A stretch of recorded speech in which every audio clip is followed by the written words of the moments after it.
আসসালামু আলাইকুম রহমতুল্লাহি ওয়া বারাকাতুহু। পরিমাণ রান্নাঘর থেকে চলে আসলাম ছোট্ট একটা রান্নার ভিডিও আপনাদের সাথে শেয়ার করতে। তো আজকে যে রান্নাটা শেয়ার করছি সেটা হচ্ছে ধুন্দুল দিয়ে চিংড়ি মাছ দিয়ে ভাজি। তো আমি যেভাবে ভাজিটা করবো সেভাবে আপনাদের সাথে শেয়ার করছি। তো এই যে সব কিছু রেডি করে চলে আসলাম, চলার পর কড়াইয়ে বসিয়ে দিলাম। কড়াই গরম হয়ে গেছে, দিয়ে দিলাম পরিমাণ মতো তেল। তো এখন এই তেলের ভিতরে চিংড়ি মাছটা ভেজে নিব আগে, এই জন্য একটু লবণ, একটু হলুদের পাখি দিয়ে দিলাম। যে এখন দিয়ে দিচ্ছি চিংড়ি মাছগুলো। যেহেতু আমি অল্প একটু করবো সেজন্য আমি অল্প একটুই বড় বড় চিংড়ি নিয়েছি, অল্প একটা। তো আপনারা যদি চান এখানে বড় চিংড়ি পরিবর্তে কুচো চিংড়ি মানে ছোটো ছোটো চিংড়িও দিতে পারেন। তো এই যে আমি সুন্দর করে উল্টে পাল্টে চিংড়িগুলো ভেজে নেব, একদম কড়া না, হালকা ভেজে নেব।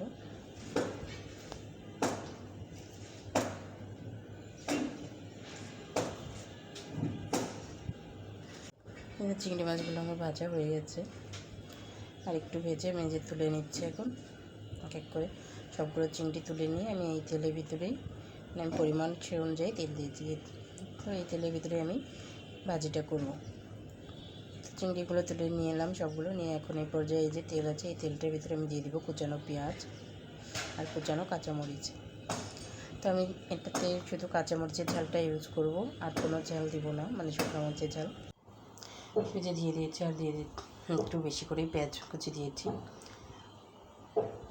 যে আপনারা যে যেরকম খাবেন সেরকম দেবেন ঝালটা। তো এই ভাজিটা একটু ঝাল ঝাল হলেই বেশি ভালো লাগে। তো যে পর্যায়ে সুন্দর মতো ভেজে নেব পেঁয়াজটা। তারপর আমি এখানে 1 চামচ দেব আদা রসুন মানে জিরা এবং রসুন বাটা। এখানে আদা ইউজ হবে না। স্বাদ মতো যে লবণ দিয়ে দিলাম। এখন এতে করে তাড়াতাড়ি পেঁয়াজ ভাজাটা মানে পেঁয়াজ কুচিটা নরম হয়ে যাবে এবং তাড়াতাড়ি হয়ে যাবে। তো পরিবার রান্নাঘর ইউটিউব চ্যানেল এখন যারা সাবস্ক্রাইব করেনি দ্রুত সাবস্ক্রাইব করুন, আর বেশি বেশি করে শেয়ার করুন, ওদের দেখার সুযোগ করে দিই। আর কমেন্টসের মাধ্যমে আপনাদের মতামত জানান কে কেমন হলো আমার রান্না, আর ভিডিওটা কেমন দেখতে হলো সেটা অবশ্যই জানাবেন।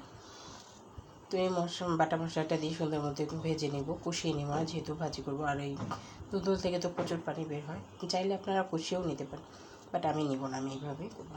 তো যেহেতু আমি সুন্দর করে বাটা মশলাটাও ভেজে নিয়েছি, কাঁচা গন্ধ বা নেই। তো এই পর্যায়ে একটু হলুদ গুঁড়ো দিয়ে দিচ্ছি, যেহেতু আমি জিরা বাটা দিয়েছি এই জন্য জিরার গুঁড়ো দেবো না। তো এই হলুদ গুঁড়োটা সুন্দর করে নিয়ে চেড়ে মিক্সড করে নিয়ে এই পর্যায়ে দিয়ে দিচ্ছি যে ধুয়ে কেটে রাখা ধুন্দুলগুলো। তো ধুন্দুলগুলো সব এক এক করে দিয়ে দিলাম।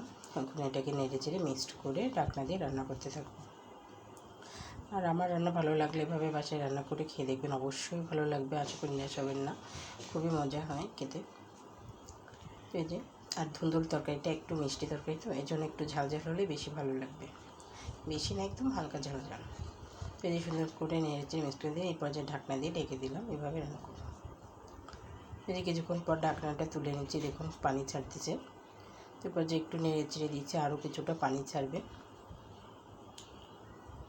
আর এই পানিটা যখন শুকিয়ে কমের দিকে যাবে সেই পর্যায়ে আমি চিংড়ি মাছগুলো দিয়ে দিব।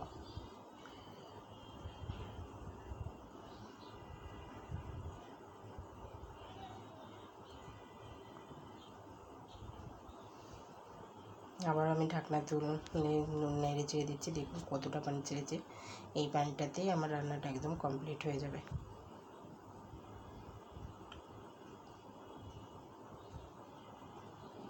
নেড়ে চেড়ে আবারও ঢাকনা দিয়ে আমি রান্না করতে থাকবো।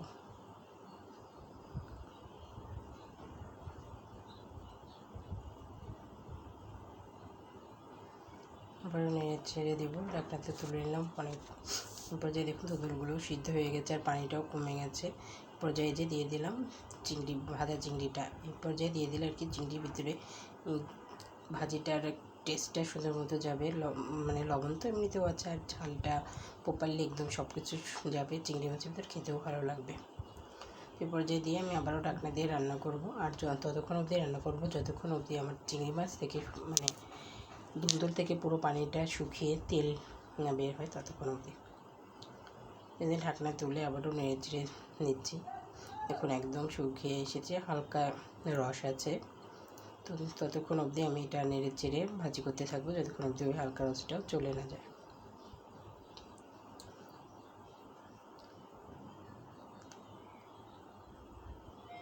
তো এই পর্যায়ে এভাবে আমি ঢাকনা না দিয়ে খুন্তি দিয়ে নেড়ে চেড়ে ভাজতে থাকি। তো আস্তে আস্তে যে হয়ে গেছে আমার রান্নাটা কমপ্লিট, একদম শুকিয়ে গেছে, কোনো পানি নেই, একদম তেল ছেড়ে দিয়েছে, দেখতেই পাচ্ছেন। আর একদম সুন্দর একটা ঘ্রাণ বেরোচ্ছে, খেতেও কিন্তু দুর্দান্ত হবে, এত সুন্দর দেখাচ্ছে। তো এই পর্যায়ে আমার রান্নাটা কমপ্লিট হয়ে গেছে, আমি চুলাটা অফ করে দিলাম। তো এই ছিল আজকে আমার রান্নার ভিডিও। পুরো ভিডিওটা ধৈর্য সহকারে না টেনে দেখতে থাকুন, আর কমেন্টসের মধ্যে আপনাদের মতামত জানান। ভালো লাগলে অবশ্যই লাইক কমেন্ট শেয়ার বেশি বেশি করে করুন। তো দেখুন, এই যে আজকের একদম সিম্পল শর্টকাট একটা ভিডিও, চিংড়ি মাছ দিয়ে ধুন্দুল মাছের ভাজি, মানে ধুন্দুল ভাজি চিংড়ি মাছ দিয়ে। তো আজকে বলটুকু কমার দৃষ্টিতে দেখবেন। আজকের মতো এ পর্যন্ত, আবার আরেকটা ভিডিও নিয়ে হাজির হবো। আল্লাহ হাফেজ।